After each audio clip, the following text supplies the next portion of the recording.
میخوام توی 1 دقیقه خلاصه اخبار گیمینگی که توی هفته گذشته اومد و بهت بگم. گادافار رگناروک به پلاس اکسترا و پریمیوم اضافه شد و از 21 همین ماه میلادی میتونید با داشتن پلاس اونا رو رایگان بازی کنید.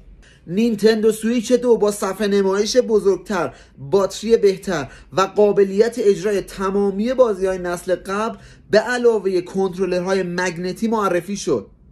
و به عنوان خبر آخر، سونی داره روی هوش مصنوعی کار میکنه که میتونه حرکات بعدی بازیکن‌ها رو پیش بینی کنه و اینجوری میتونه تأخیر توی بازی‌ها رو بیاره پایین. حالا چجوری؟ به این صورتی که وقتی ورودی‌های سیستم زیاد میشه، این هوش مصنوعی میاد حرکت بعدی بازیکن رو پیش بینی میکنه که مثلا زدن دکمه مربع باشه. اینجوری میتونه زودتر رندر کنه و از لگ های احتمالی پیش بینی کنه.